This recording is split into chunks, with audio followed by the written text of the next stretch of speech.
Good morning friends. Polity और constitution के third video में आपका हार्दिक रूप से स्वागत है। इसमें हम संविधान के भाग 3 मूल अधिकार पढ़ रहे होंगे, यानी फंडामेंटल राइट के बारे में अध्ययन कर रहे होंगे। इसके बारे में पहले बेसिक जानकारी ग्रहण कर लेते हैं, उसके बाद प्रोग्राम को आगे स्टार्ट करेंगे। आपको पता है कि कुछ वेस्टर्न थिंकर रहे हैं, जिनमें एक है जॉन लॉक और J.S. मिल, जॉन स्टड मिल। इन विचारकों ने माना कि व्यक्ति जो है 3 अधिकार लेकर पैदा हुआ है। ये 3 अधिकार कौन कौन से होते हैं? एक होता है लाइफ, एक होता है लिबर्टी, एक होता है प्रॉपर्टी। LLP यानी लाइफ, लिबर्टी और लाइफ, लिबर्टी और प्रॉपर्टी यानी संपत्ति, जीवन के अधिकार व्यक्ति लेकर पैदा होता है। इन 3 अधिकारों के अलावा बाकी अधिकार कैसे प्राप्त हुए? लोग पहले स्वतंत्र अवस्था में रह रहे थे, लेकिन जब स्वतंत्र अवस्था में रहने के पश्चात जब अराजकता फैलने लगी तो क्या होगा? तो रूसो का मानना है, वेस्टर्न थिंकर है, फिलोसफर है, रूसो का मानना है कि लोगों ने सोशल कॉन्ट्रैक्ट किया, सामाजिक अनुबंध किया, और सामाजिक अनुबंध करके मान लो लोग हैं, एक व्यक्ति इधर घूम रहा है, एक व्यक्ति इधर घूम रहा है, एक यहाँ घूम रहा है, एक यहाँ घूम रहा है, एक यहाँ कोई अंदर है। तो उन्होंने क्या कि एक सोशल कॉन्ट्रैक्ट किया। उन्होंने कहा कि ये पर्दी रहेगी हमारी, यानी ये राज्य है, ये स्टेट्स है, ये क्या है, ये राज्य है, स्टेट से पर्दी बना दी। सारे व्यक्ति इसी के मातहत, इसी के अंतर्गत, इसी के अंडर काम करेंगे। ये सोशल कॉन्ट्रैक्ट हो गया और लोग उसी सोशल कॉन्ट्रैक्ट को फॉलो करते हुए आगे बढ़ेंगे। ये सोशल कॉन्ट्रैक्ट थ्योरी है। यानी आप इस चीज़ को समझिए कि व्यक्ति ने अगर राज्य बनाने के लिए अनुबंध के माध्यम से अपने अधिकारों से समर्पित किए, तो राज्य ने भी व्यक्तियों के अधिकार को बनाए रखने के लिए प्रॉमिस किया है कि व्यक्तियों के अधिकार हम बनाए रखेंगे और उनकी जीवन, लाइफ, लिबर्टी और प्रॉपर्टी की हम रक्षा करेंगे। तो ये थी अधिकारों की व्यवस्था। फिर संयुक्त राज्य ने 10 दिसंबर 1945 को universal declaration of human right, सार्वभौमिक मानव अधिकारों की घोषणा की। यहाँ से मौलिक अधिकारों या फंडामेंटल राइट को आगे बढ़ावा मिला। दुनिया के विभिन्न देशों की कॉन्स्टिट्यूशन में, संविधान में फंडामेंटल राइट, मूल अधिकार विभिन्न अलग अलग नामों से, जैसे ओरिजिनल राइट, नेचुरल राइट, उन्हें मेंशन किया गया है। इसी प्रकार भारत के संविधान में भी, संविधान के भाग 3 में मूल अधिकारों को मेंशन किया गया, फंडामेंटल राइट को मेंशन किया गया। देखते हैं कि साधारण में क्या है। परिभाषा में ये कहा गया कि राज्य में कौन कौन से शामिल होंगे। तो राज्य में क्या शामिल होगा? राज्य में होगा शामिल गवर्नमेंट ऑफ इंडिया, यानी भारत सरकार, गवर्नमेंट ऑफ इंडिया भारत सरकार, स्टेट गवर्नमेंट राज्य सरकारें, और लोकल बॉडी स्थानीय निकाय, और अन्य विभिन्न पदाधिकारी, अन्य अदर अथॉरिटीज, ये राज्य में शामिल है। याद रखिए, आर्टिकल 12 के अंतर्गत सुप्रीम कोर्ट या कोर्ट्स राज्य की परिभाषा में शामिल नहीं है। आर्टिकल 13 देखेंगे, मूल अधिकारों से असंगत या उनकी अल्पीकरण करने वाली विधियां। यहीं से जुडिशियल रिव्यू का कॉन्सेप्ट निकल के आता है।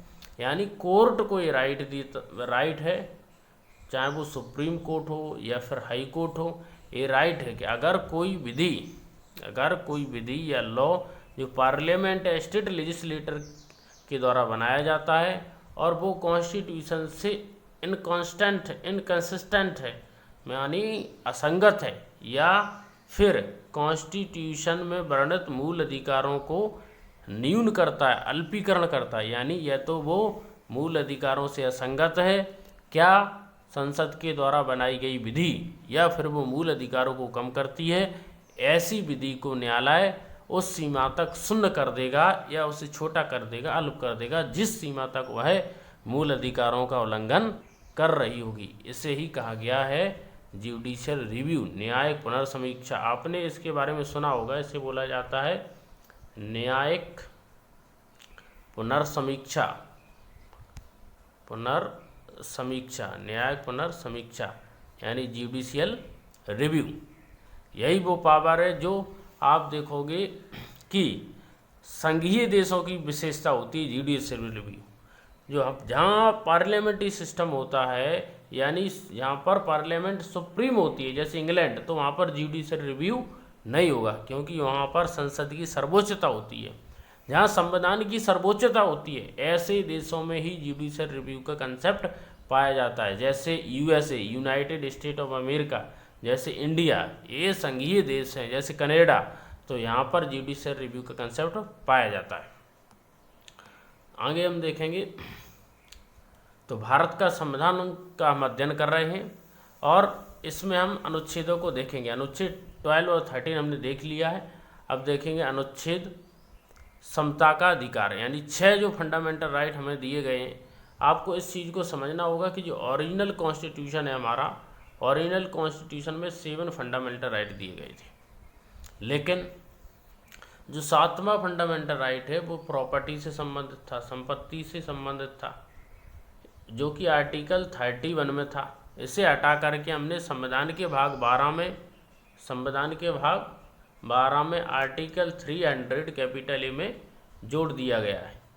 इसलिए अब जो राइट टू प्रॉपर्टी है, संपत्ति का अधिकार है, वो मूल अधिकार नहीं है, वो एक स्टैट्यूटरी राइट है, वैधानिक अधिकार है, कानूनी अधिकार है, मूल अधिकार नहीं है।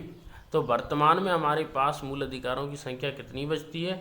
वर्तमान में हमारे पास मूल अधिकारों की संख्या बचती 6 अधिकारों में से पहला अधिकार है समता का अधिकार, दूसरा अधिकार है स्वतंत्रता का अधिकार, तीसरा अधिकार है शोषण के विरुद्ध अधिकार, चौथा अधिकार है आपको कल्चरल राइट, पांचवा अधिकार है संस्कृति एवं शिक्षा संबंधी अधिकार, छठवां अधिकार है राइट टू कॉन्स्टिट्यूशनल रेमेडी, संवैधानिक उपचारों का अधिकार। इस प्रकार आपको ये 6 फंडामेंटल राइट वर्तमान में प्राप्त है। अब हम देखेंगे यहाँ पर कि समता का अधिकार है आर्टिकल 14 से लेकर के और आर्टिकल 18 तक, आर्टिकल 14 से लेकर के आर्टिकल 18 तक रहेगा आपका समता का अधिकार। अभी हम आपको शॉर्ट रिव्यू यहाँ पे दे देते हैं, फिर आपको डिटेल में समझा रहे होंगे।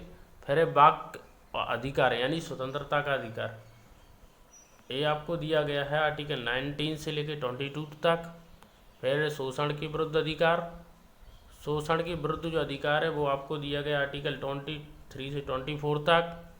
फिर हम इसमें देखेंगे धार्मिक स्वतंत्रता का अधिकार, ये आपको आर्टिकल दिया गया 25 से लेकर के 28 तक।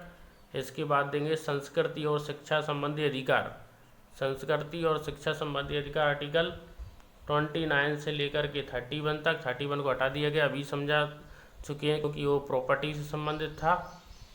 और फिर कुछ विधियों की व्याप्ति के बारे में आर्टिकल 31, इसके सभी 31 का कंसेप्ट था उसे हटा दिया गया। फिर लास्ट है संवैधानिक उपचारों का अधिकार, और ये बताया गया आर्टिकल 32 में। यही वो सबसे महत्वपूर्ण अधिकार है जिसे डॉक्टर अंबेडकर ने भारतीय संविधान की हृदय एवं आत्मा कहा है। इसे आप जरूर से याद रखिएगा कि डॉक्टर अंबेडकर ने इसे क्या कहा है। अब सभी अधिकारों को बारी बारी से हम एक एक करके देख रहे होंगे कि समता के अधिकार में क्या है, स्वतंत्रता के अधिकार में क्या है, शोषण के विरुद्ध अधिकार में क्या बात कही गई है, और धार्मिक शिक्षा के अधिकार में क्या बात की गई, संस्कृति संबंधी अधिकार में क्या, शोषण के विरुद्ध अधिकार में क्या है। इसी शोषण के विरुद्ध अधिकार ने मानव को मानव बनाया और बाल श्रम और खतरनाक कारखानों में उनके प्रयोजन पर रोक लगाई। साथ ही हम संवैधानिक उपचारों के अधिकार को देख रहे होंगे कि जिसने 5 प्रकार की रिटें जारी करने का सुप्रीम कोर्ट और हाई कोर्ट को पावर दिया है, जिससे व्यक्ति की स्वतंत्रता अपहोल्ड बनी रहती है और व्यक्ति एक मानव जीवन जी पाता है। तो क्योंकि ये वीडियो लंबा ना हो इसलिए मैं इसे यहीं समाप्त करते हैं। नेक्स्ट वीडियो में अलग अलग समता और स्वतंत्रता के आदि अधिकारों का अध्ययन कर रहे होंगे। नमस्कार, जय हिंद। वीडियो अच्छा लगता है चैनल को सब्सक्राइब करना ना भूलें।